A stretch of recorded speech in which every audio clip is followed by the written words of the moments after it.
Today's series is the standing grounding series, and we're going to be using chair poses, or piste de resistance, I guess you can say. Please do have with you a block or two and a yoga strap for a party trick. And you may as well want to bring a chair, especially if you don't sit on the floor in regular day-to-day life, which most of us don't, and I'll show you why. So as a Westerner, when I come to yoga and I'm told to sit on the floor, my body's like, I don't know what that is because I don't do that. So instead of, let's say, sitting here properly on my pelvis with the beautiful natural curves of my spine, head aligned over shoulders, shoulders aligned over hips, and where I feel 2 points of connection with the ground, one another bum cheek, I may be drawn more to this position, which is going from 2 points of connection to one, where I'm sitting more on my tailbone. It's going to put more pressure on my lower back. It's taking the curves away from my spine, or reversing the curves actually. And it can cause issues over time for sure, and also just not be so much fun or beneficial. So instead of yoga being something that demands me to be this miraculous acrobat when in day-to-day life I sit in chairs, I'm going to let yoga support me. And I'm going to do that by using props. Having your hips high up, higher than your knees. So if you're sitting up on a block and you can get your right lower leg over your left thigh, awesome. If when you're here there's any sensation whatsoever in your knee, or you're here more than you're here, it's just a sign to get up on a chair for now. The thing is, when we get into yoga, it's about allowing ourselves to be more free and fluid for our everyday activities, and not necessarily for the yoga pose itself. The yoga poses have to support us to be most mobile, agile, and stable in day-to-day life. So if you're not putting your legs over your head in day-to-day life, it's not necessarily what we need to be worrying about in yoga practice. And if it's one of your goals, that's awesome, but you got to work to it intelligently with a strategy. Okay, so when you're here, fingers between toes. Again, if you're here, please just sit up. Maybe you'll straighten that bottom leg a little bit. You want to modify this to invite your body in. And you're going to start making rotations with your ankle. Check out that you're inviting fullness of the rotation. So you can draw your foot towards you as much as you can draw it away from you, and vice versa. Invite your toes into the experience and your breath. If you notice snap, crackle, pop kind of noises like I do get with this ankle sometimes, as long as there's no sensation of discomfort or pain, it's okay. It's probably moving some scar tissue or some gas from the joint. If there's pain, back out of it in reverse directions. I like sweet little exercises in the beginning of practice to kind of just get myself settled a little bit more. Especially if I'm coming from somewhere, or like my head's like in, achieve mode. I'm not always going to be so warm to sit on a mat and be quiet right away. So gentle little exercises to kind of first get me into my breath in my body, and then to get some stillness. Switch legs. If you need to modify your props for the second side, because the second side is not the first side, do it with love. It's all good. Okay, and check out that full range of motion. Can you draw your foot towards you like you can draw it away from you? And can you invite the toes? And switch sides, directions, excuse me.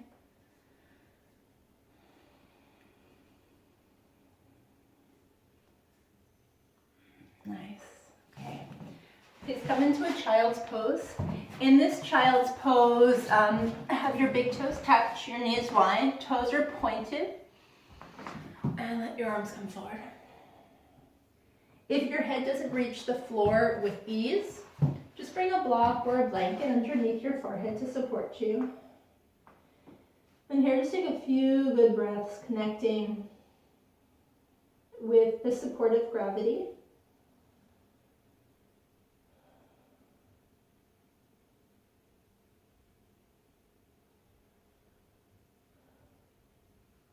Lengthen your arms a little bit more forward, and then I want you to flip your palms up.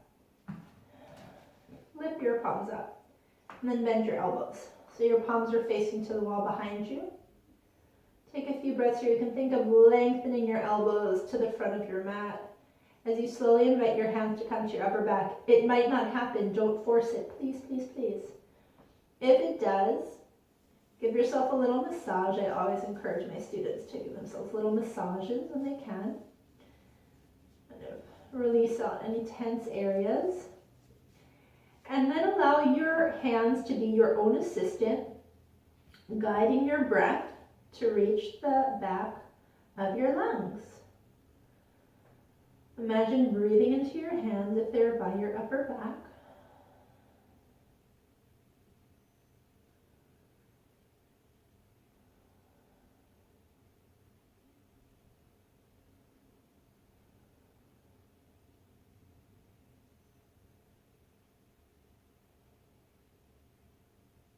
Nice.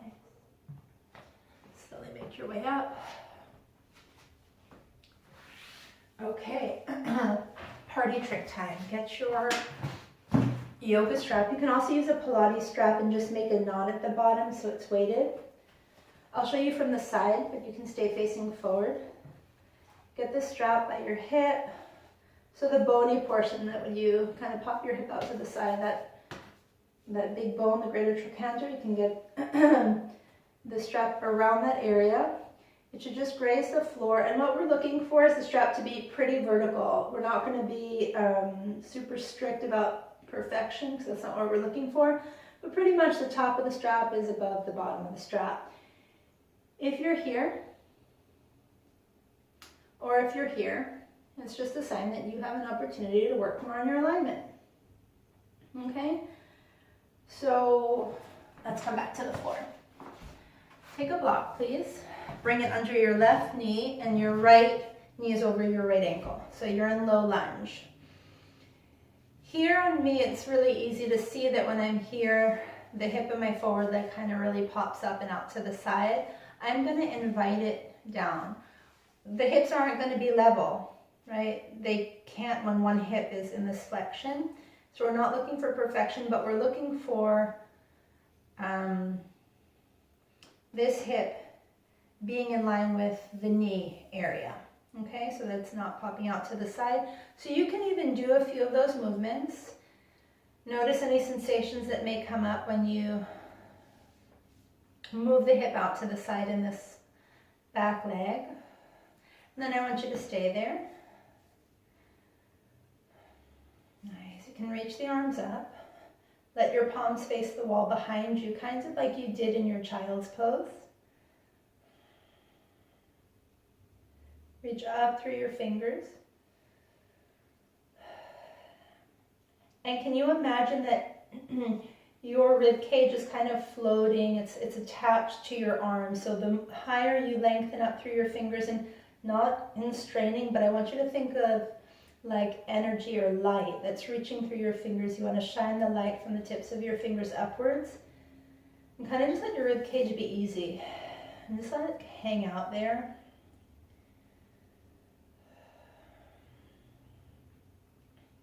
Okay. And you may notice some kind of awakening over a few breaths, or something going on in this area, and that's okay. Nice. Hands to the hips. And then just find a little bit of forward movement, a little bit of backward movement. So we're not lowering. If you had headlights on your hips, you're not shining the headlights down or up. You're keeping them steady as you move your hips forward in space. And you move them back. Moving them forward and back. From here, just take a good runner stretch, release it out. You can kind of let your hips swing from side to side. And then we're going to come to the other side. Okay. So again, this side might be different, might be pretty similar. Just check out the hip that's forward. It's not super high, but it's more in line with the knee. Okay. Maybe take some rolls of your shoulders, take them up. Let those palms face towards one another or behind you if they're allowed, if they can. My hand's going to be wider than shoulder distance. And if you feel strain here in your neck, excuse me for not saying on the first side, widen, even bend your elbows. Modify, modify, modify. We're looking to modify the poses to our bodies rather than modifying our bodies to the poses. If that makes sense, the poses are here, they're tools for us. We're not a tool for yoga. Okay? And then again, as you did before, if you had headlights on your hips, you're not lowering or raising the headlights, you're just moving them forward in space a little bit. You can do it with your breath.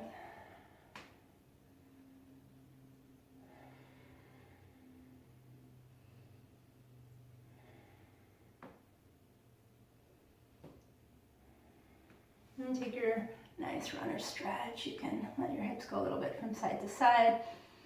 If you're like me and have a banister or wall on the other side, use it. Use what you got. Okay? And then come to the wall, please. Take your block with you.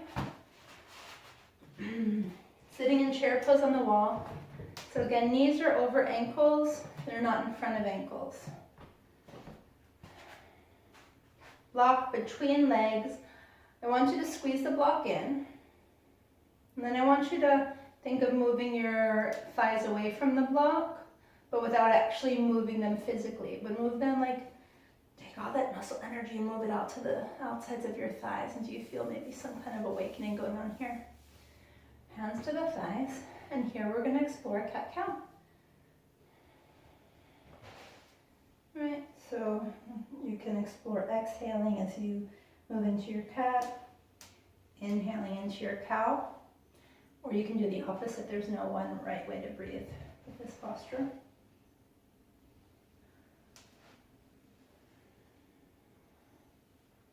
If you're asking what's the block doing there, it's a good question. You just want to leave it there and explore that you're not letting it fall out.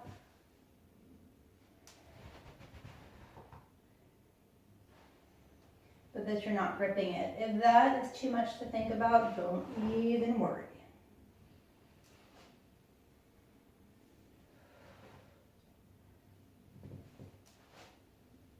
Nice. And then come to the neutral where the back, the lower bum, lower pelvis is on the wall. Maybe you invite your shoulders to the wall. Maybe your head reaches towards it. There's a little space in your lower back. I want you to slowly roll up your pelvis until that space fills a little bit, and then release. So it's cat-cow, we're just isolating the bottom part of the spine. If your legs are on fire, join the club. You can always take a pause. Woohoo, nice. Come back to neutral. Take an as-if breath. So one as if you're gonna come to stand, but don't. I learned that from my teacher, Lauren O'Hine, and then do come to stand. Nice. Take a relief at the wall. So hips a little bit in front of ankles, forearms to wall. You can just let your head go, taking a few breaths here.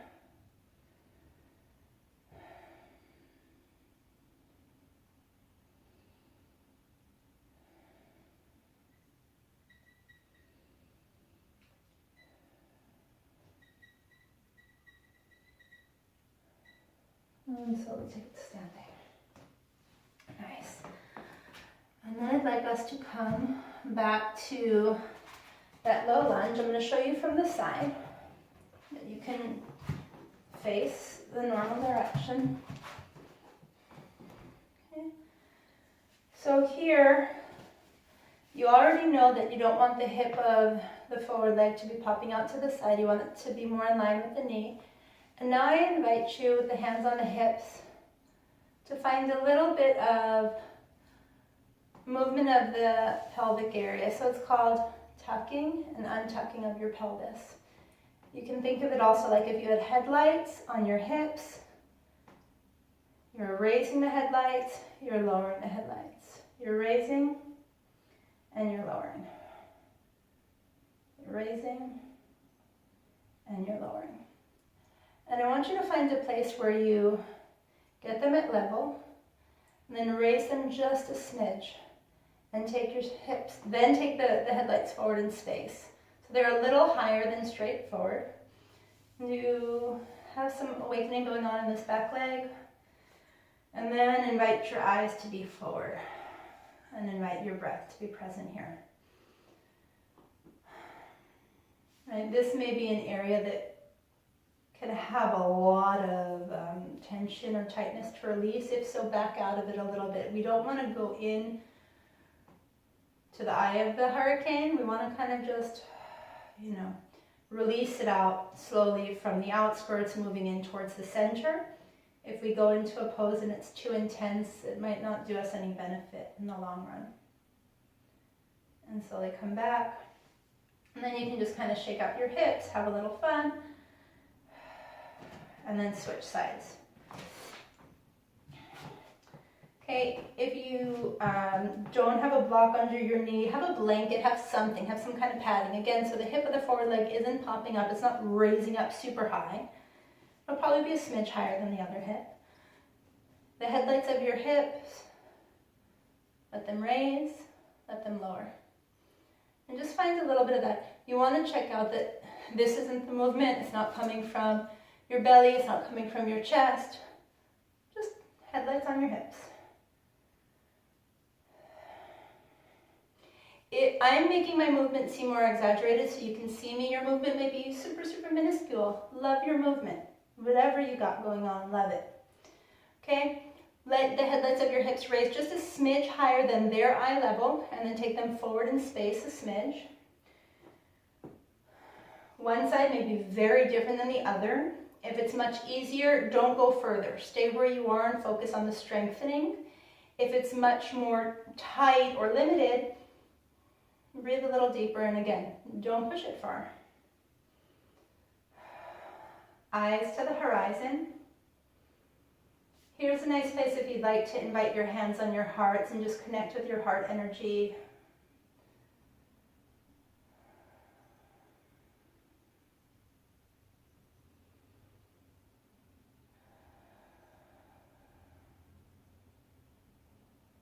And come back, move it out a little bit. And come to standing. So the pelvis is connected with the second chakra in yoga, and it's our area of creativity, creation, power, and relationships. If we have that stance when you're holding your strap, at the bottom of the strap comes forward of the foot, the pelvic energy is kind of like it's spilling out into the world. And this isn't to diagnose or to tell someone how they are. This could be something to explore of, are you just kind of letting all your energy, your creativity go out there? Are you maybe forming relationships really quickly before determining if this is a relationship you want, and so forth? It might be that the bottom of the strap right comes behind the heel, and this is something to explore. Are you a little bit closed off, right? It can give an impression of strength, like this kind of stance. It's like, I'm powerful, I'm really secure and self-confident, but there's actually a disconnection and a closure here. So for any kind of healthy relationship with ourselves, with the world, there's a give and flow. And when we have this stance here, so now you can explore your strap. It's called the plumb line. And if the hip is pretty much over the ankle-ish, if it's the same as before, if maybe there's a little bit more alignment going on for you. Here's a great place where I invite you. Do have your block. Bring it between your legs. I'm just going to show you from the side. The block, hug it in, and then I want you to think of moving that energy out. So you're squeezing in, and then I want you to take all this energy in the center of your legs and move it towards your outer thighs without dropping the block or moving your legs physically away from one another. So you turn on some strength here. Okay, you feel that your legs are like, they are so strong and powerful, and they move us through the world, so let's use them. Okay, and there's a great grounding through your heels. And in this place, can you explore again a little bit of this tucking and untucking of the pelvis? And then find that space of neutrality where the headlights of your hips are facing forward.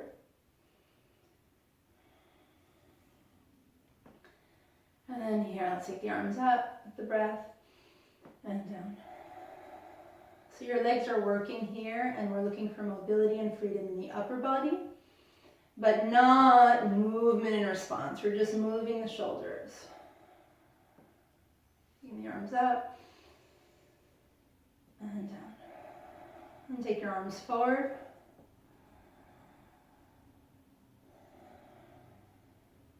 Here, explore grounding first through your heels as you take your arms up. And let the breath initiate as you then lower your arms. And I'm inviting you to explore your relationship with the ground. The greater you ground down, the more you actually draw into yourself. Okay? The greater you work your legs and the power of your feet, you can take your arms out again. The more you draw into yourself, and then coming from a greatly centered place, go out into the world, right? So let's take our arms up. You'll take your right hand around your left wrist. Again, your thighs are hugging in, and then move all that energy to your outer legs till you feel even the pinky toe, the balls of the pinky toes ground down, the outer edges of your feet in contact with the earth.